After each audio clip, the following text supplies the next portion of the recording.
Firstly, my words are not open for discussion. All the data and evidence is in on this world, and I know wherever I speak. Secondly, I'm not looking for your agreement or approval of anything that I said. Again, I know whereof I speak. Now let me tell you a little about who I am. I'm a high divine son incarnate in a human fleshy body. This human of my habitation was born and bred right here on this planet. He's a product of this world. He had a spiritual rebirth, and he has allowed me to work with and through him, and sometimes even as him. Waste no time in trying to figure out how this is done. This is a secret locked up on high, and you will never penetrate this secret, save those who also incarnate. So get that out of the way. There are 1,000,001 reasons why I came to this planet. 1,000,001 reasons. But two specific ones. One, I wanted to see if a 21st century human being could find deity and divinity. The answer to that question is yes, he still can. The second part of that is that once found in deity and divinity, could a human being live a godly life? The answer to that question is it's virtually impossible on this planet and this point in time and space. The allures, enticements, and distractions of this world are so intense that it can keep man preoccupied 24/7, that he has no time. Serious and alarming situation. So he can find God, but to live a godly life. And I'm talking when I said the allures and taking the pleasure in everything like that.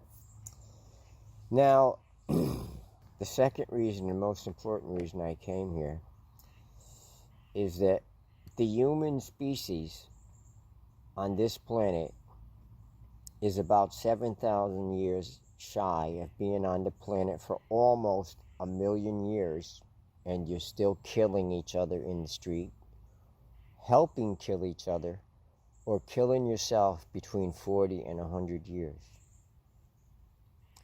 Think about that. Not 100,000 years, but 10 times 100,000 years, and the human species hasn't learned that harming and killing each other is not the answer. What on earth will it take? Now let me qualify that second thing about helping kill each other.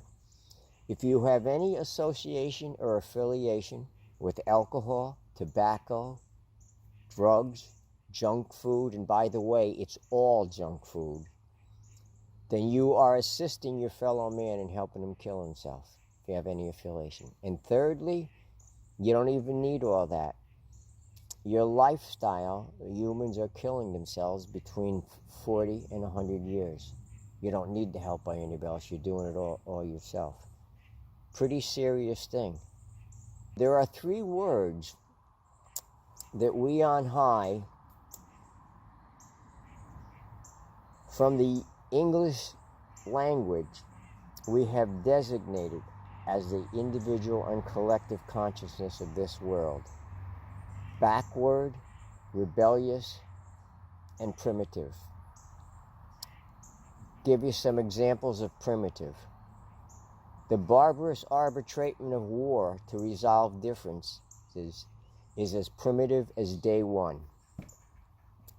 Any being who physically violates any other living creature, that is primitive animalistic behavior. Eating the flesh of animals is primitive animalistic behavior. Just to give you a few examples. Now I have good news and I have bad news. First the bad news, but alas, stick around because there's some good news. Just on this planet, as you have prisons for criminals and mental institutions for the insane, From a universal standpoint, this entire planet is a cosmic prison world and a mental institution. It did not start out that way. But when rebellion occurred in this planet, it was transformed into that, and it's a cosmic prison world. Now I will give you, from 3 viewpoints of life, as proof positive that my words that this is a prison world and a mental institution. First, from the scientific point of view. Your astronomers have concluded that your sun is an average blazing orb in the Milky Way galaxy. And they have estimated that there are as many as 300 billion suns in the Milky Way galaxy, and that the Milky Way galaxy is only one of perhaps maybe 1 trillion galaxies. Now you would have to, with so many suns and everything, to think that this one lonely solitary sun, which is no different than any of those, if you can grasp the magnitude of that this is the only inhabited world or anything like that. You've got to be a born imbecile to think something like that. What are all those suns and everything? And they all have planets out there. I will tell you the planetary number of this planet as an inhabited world. And incidentally, all mortal planets are animal origin evolutionary. The planetary number of this planet is 5,342,482,337,666, with a projected 7 trillion inhabited worlds just in the grand universe. That takes no account for a master universe. And that is exclusive of almost 1/2 trillion architectural worlds. Architectural worlds are what humans would call heavenly spheres. And these heavenly spheres, these are where the family of God, sons and daughters of God, these are their abodes and everything like that. And these are made to order. Now, I ask you, with that many inhabited worlds, why hasn't there been a sound or even an inkling of contact in any way, shape, or form from any place, anywhere, if there's that many worlds right now, and some are in close proximity? This is proof positive that this is a prison world. It's a quarantine world. An example of that would be a maximum security prison on this world has a concrete wall 40 foot high all the way around it. The criminals inside that wall could know nothing about what's going on inside that wall unless somebody from the outside physically walked through the gates at the front door and let them know that there's something beyond that wall. Or through television, radio, or in this day and age, cell phones. If there was none of that, the beings in there would not know that there was anything beyond those walls because it's a quarantine.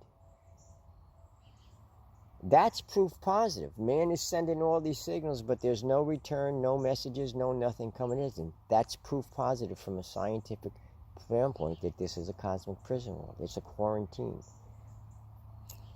Now, a second viewpoint, from a religious or spiritual standpoint, that this is a cosmic prison world and a mental institution.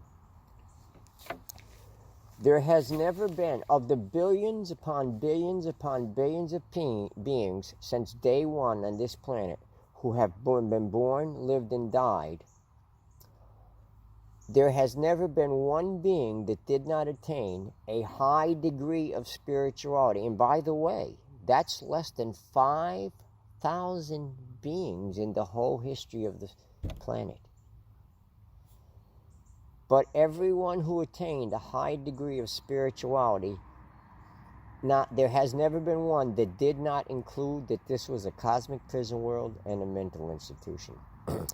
And the proof is, I will give you 5 quotes of theirs from 5 of your contemporaries. They chose darkness over light. And they were talking about the collective consciousness. Sheep being led to slaughter. A world held captive. The masculine, huh? Sheep being led to slaughter. Just put. Except for the grace of God, none, N-O-N-E, would be saved out of it.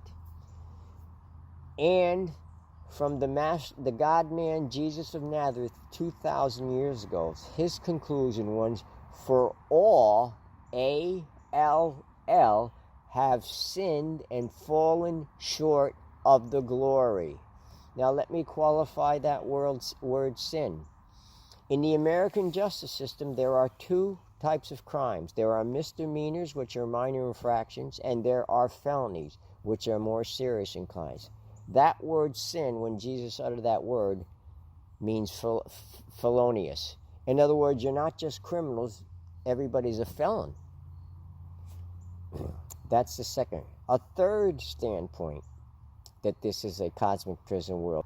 And all of this information is available out there if you want to research this. This is not an opinion. This is your statistics and written somewhere, and you can find all of this data. Now, this third thing, this alone should prove positive that it is a cosmic prison world and immense molestation. The third viewpoint is from a social or cultural standpoint. I am going to tell you the 5 most lucrative enterprises, and this is from a global standpoint, on this planet.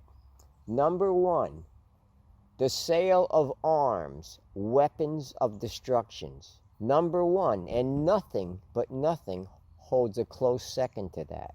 That one alone should tell you that this is a ungodly planet and a sick planet, if that's the most lucrative enterprise on the planet. Number 2, human trafficking. Number 3, we're going to skip for a moment. We're going to go to number 4. Number 4, collectively, all the vice on the planet. That means alcohol, tobacco, drugs, gambling, pornography, you name it. Anything that's labeled a vice on the planet, if you take that collectively, that would hold the number 4 position of being the most lucrative, one of the most lucrative enterprises on the planet. Now let's go back to number 3. You have been deceptively told in finger pointing that the number 1 addiction is alcohol, or the number 1 addiction is tobacco, or the number 1 addiction is illicit drugs. The number 1 addiction is one that is socially acceptable, and everybody on the planet has it, and that's a food addiction.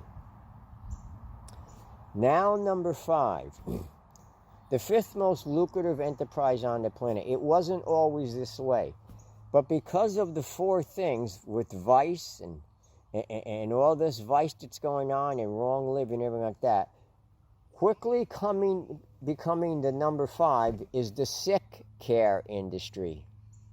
Never existed before, but because of all this, it's quickly coming up to take the 5 side as the most lucrative. A lot of people are making a lot of money off your sicknesses and your wrong living in this. And by the way, a blanket statement I want to make: all sickness and dis-ease is the result of wrong living. Now, those examples that I just gave you are proof positive, and all this data is there for you to get. That proof positive that this is a cosmic prison world and a mental institution. Now the good news. The good news is that no being on the planet, you are not completely 100% totally responsible for the affairs going on in here. You were born into a world with all its evil machinations fully in place for hundreds of thousands of years. Now the good news is that even though you have a wayward life and everybody and you're at this standpoint, all of this can change through revelation, the gift of revelation. And that's the good news, okay? The good news is the gift of revelation. The word revelation means to reveal. There are two types of revelation. There is auto-revelation.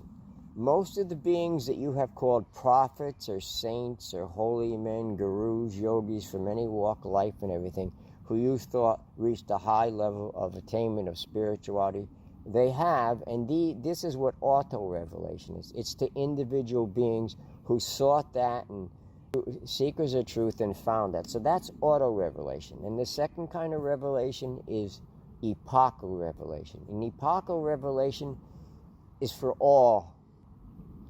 There have been 5 epochal revelations on this planet since the beginning. And you may or may not know of some of these. Number 1, the planetary prince about 1,500,000 years ago. Number 2, Adam and Eve about 37,000 years ago. Number 3, Machiventa Melchizedek about 6,000 years ago. Number 4, Jesus of Nazareth a little more than 2,000 years ago. And number 5 is a book. It's called the Urantia Book.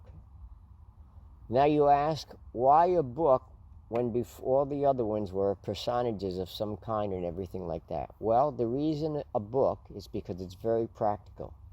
You don't know how difficult it was to pass on truths from generation before that. Throughout the history of this planet, before Gutenberg in the 15th century invented the printing press, everything had to be transferred either word of mouth or written down in longhand. But with the invention of the printing press, all this information could be disseminated to everyone and individually. So that's the practical reason for a book.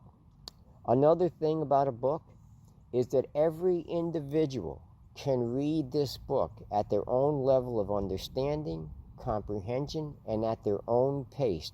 It's not like a lecture. If you missed a lecture and you don't get it all or something, you didn't comprehend, it's over and you missed your lesson. So you can see how practical this is. Everyone has that free will to make their own interpretation of this. That is why a book, and also because you happen to be living in an era, in the age, where oratory and literature flourish. Like I say, before the age of Gutenberg and the printing press, there were no sacred books, they were written in long, there were a few of them here and there, piecemeal, So that's why a book, okay? And also the practical aspect that every individual can, at their own pace, comprehend, understand, and absorb and descend. And you can go back and forward 101 times. If you miss it, you can read it again and again and again and again, and it's right there. And of course, the book is supposed to be a lifelong study. It's not something that you read and say, oh, ooh, wow, this is great, and like that.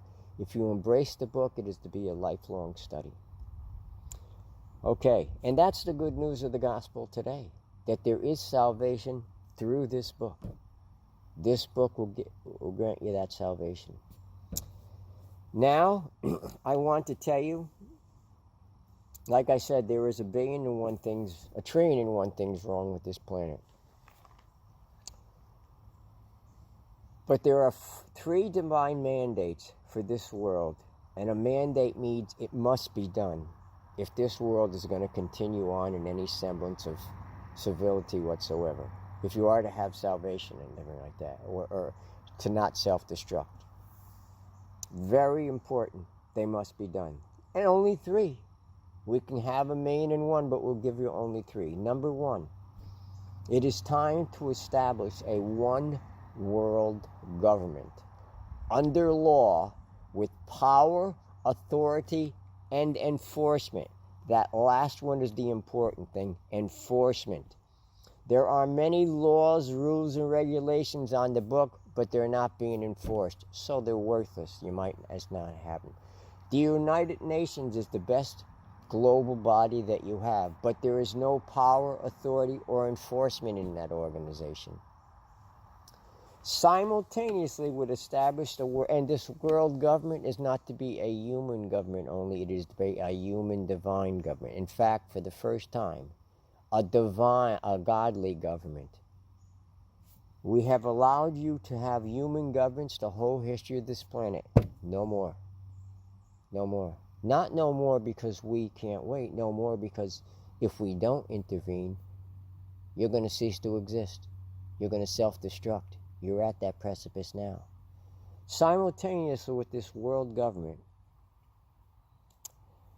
all military establishments are to be reduced. Every nation, no nation can have more than a 50,000 man military with small arms only. Any explosive device or platforms thereof are to be completely eliminated and no more ever to be built whatsoever. That means no jet fighters, no aircraft carriers, no guided missile battleships, no bombers, no tanks, no nothing, because it's an explosive device that kills indiscriminately whatever it targets is, okay? Civilians or otherwise. Completely eliminated simultaneously with establishing the government. Every nation does that, okay? 50,000 men are organized. And this 50,000 man thing is to protect your borders and everything, okay? Every nation has its sovereignty. But also, every nation with their 50,000-year main are under the jurisdiction and immediate control and everything of a worldwide government. In other words, they are to exercise together a quick reaction force in which they can be transported to any place on the globe. So that means if there's any conflict anywhere on the planet, every nation submits and transports their troops to that hostile spot. So it would be overwhelming. So now, there are only two mandates how this quick reaction force can ever be used. Only two. Number one, any nation that crosses the border of any other nation, fires a shot or anything, in a hostile, aggressive way, right then and there, petition can be made by that country that it crossed, and immediately will these quick reaction force be sent right to the border and completely take over the government and everything of that government that made a hostile, and they will stay there as long as it takes. This isn't going to rush. The shot won't be fired. However long it takes, we determine who gave the order, no matter how high up the chain of command, to make that hostile made. And that means even one shot fired on another country. One shot is all it will take. And when it's determined who up the chain of command, if it went right to the top, immediately this quick reaction command, we apprehend, try, and if found guilty, all the beings involved in that down the chain of line will be put to death. Okay? Now, if it was the third one and it didn't go up like that, nobody from another nation or even the United Nations takes over the country if it's your top, if it's the head of state. The next in chain of command who is in that, who is part of your country and everything like that, he takes over. So that way there's no external interfering with any nation. Isn't that perfect? You don't say, well, gee, this is a hostile, you're just coming in because you got the might and you're taking over. No. Who's going to take over and lead their nation as head of state is the next one in line who did not agree with following this order to go make a hostile act. That's one reason. The second reason, the only other reason, and only two, that the international force is used, is that if the heads of state, the people who are in government, in position of power and influence of any nation, oppresses or suppresses the gathering of its citizen for gathering to protest and everything like that. In other words, if you oppress or suppress your own citizenry right then and there, the quick reaction for, and you will be taken out, whoever gave the order to go against its own citizenry and suppress and oppress them.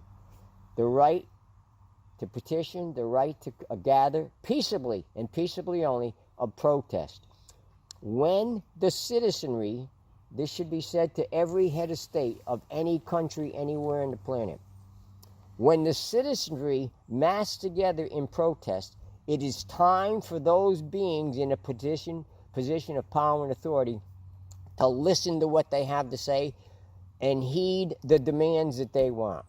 And those are the only two conditions in which the international community and the international force will react. And they will act swiftly and decisively, no matter how long it takes to occupy that country, and justice will be done.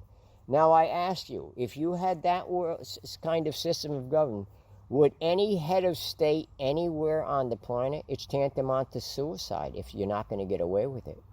Why would they ever give an order to even do that? See, we believe in prevention is the cure. It's tantamount to cutting your own throat, committing suicide, cosmic suicide. Because this will be enforced.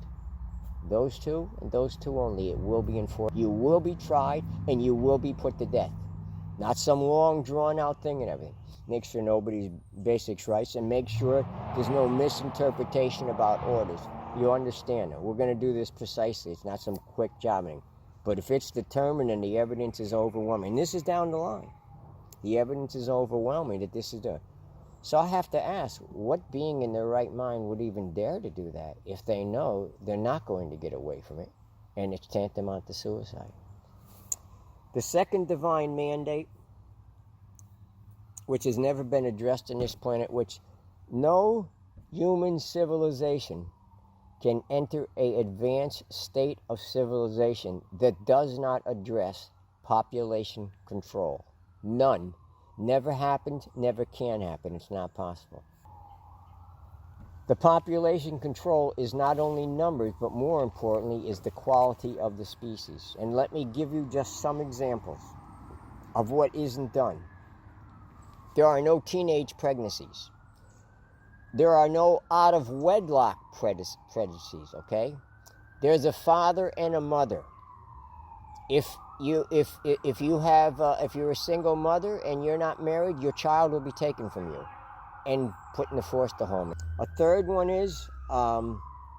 would be any antisocial, defective, or degenerative types of being, criminal-oriented types of being, they are prevented from having offspring. Another one would be, of course, if on an advanced civilization, there wouldn't be of welfare, but anybody who can't provide for their own good and is on a welfare or something like that are not allowed to bring children in the world. If they can't take care of their own self, you're going to bring another mouth to feed or another person to take care of in the world on the expense of the government. Those are just to name a few. You people can work out your own restrictions on that. But those are 5 mandates, okay? No teenage, no out of wedlock, no this, that, and the other thing, no degenerated, this and that, and no people who are receiving government benefits and everything if they can't take care of them. Doesn't that sound like perfection? The third divine mandate, and this is for now, these 3, not tomorrow, not next week. In fact, it should have been yesterday, the day before yesterday. The third divine mandate is stop producing everything that you have to pollute either the air, the water, or the soil. That means everything. Where did man ever get the idea in the name of creating a product that they can take toxic sludge and everything and just have it flow into a pure stream or a body water without accountability or repercussions? Where did they ever get that idea? Or smokestacks polluting the air. Before the modern days, there was no such thing. Number 3, the most third means of death on this planet is respiratory. Before the modern industrial revolution, there was no such thing as respiratory disease. Only if you had an occupation like maybe working in the mines or something. But there was no respiratory thing. The modern industrial revolution, while it brought mankind many comforts and convenience and material successes, is the number one reason for the destruction, number one, of the species, and number two, of the planet itself. You simply just raped the earth in doing these things by polluting anywhere, this thing, burning, polluting, dumping toxic poisons in every lake, river, and stream, and right into the groundwater, into the soil, that you grow the very food and sustenance that God gave into the soils, and it's all polluted. And mankind is responsible for this. No other imported things or something from outer space. Mankind did all that. When did you ever, how did that ever enter your consciousness that you can take a crystalline stream of body and water in the name of creating something, discharge that toxic and everything, killing the fish, polluting the water so it's not drinkable? What kind of mentality, where did that mentality come from? Those are the three. Pretty simple, right? Only three. So those are the three mandates. If this world is going to continue on, and if you're not going to self-destruct, those are mandates from the divine that must be done. Now there are three other things I want to say. The mantra is expose and disclose everything. We want to dispose all the corruptness, all the evil on this world. Bring it right out there in the open. And then when you do that, then there's no vacillation of is this right or is this wrong? You know right or wrong. It's written on your heart. Okay, three more personal things about that of exposure and disclosure. Of course, this is covered in the mandate. The military-industrial complex. All nations, but mainly the United States. Okay? Expose that for everything to what it is, and then eliminate it. No more military-industrial complex. One of the presidents talked about this long ago. Did you know that? One of the presidents actually said this. Yeah, I do. Alerted him 30 words that, he was concerned about developing a where it's so entangled that you can't break it up. It employs millions upon millions of people. And, of course, the United States is the number one exporter of arms of all kind. You call yourself a godly nation? And you're the number one mass producers of arms and everything to give you these and this and that, weapons of destruction to kill your fellow man? You call yourself a godly nation? All you Christians call yourself Christians and a godly nation and back all this? So, expose and disclose the military-industrial and eliminate it once it's exposed. Number two, expose and disclose the Federal Reserve and then eliminate it. The Federal Reserve is a private organization of banksters. You live in an economic system that is rigged, and it is rigged against the average human being on here. Okay? No more for-profit or anything. Eliminate the Federal Reserve. No borrowing, no debting, no going into debt. Of course, the book outlines all this, as you know. And the third one is expose and disclose the shadow government, I call it. And the shadow government is not who you think. It is an elite class of human beings. But they are only the puppets for the spiritual beings that humans call the devil and this, and you don't know them by name, the devil or anything like that. This is the shadow government. They have always controlled this world. And every one of the people in positions of power and story, that means heads of state, are their puppets. If you sell your soul to them, they will give you that position of power and authority, and they will give you all the wealth you want. It's a shadow government, and they're not human. But you can expose them by taking the beings who have sold their soul, you see who they are, in positions around the world. That's how you will expose them. Okay? Just by telling you that it's there. It's a rigged system. Okay. That's it.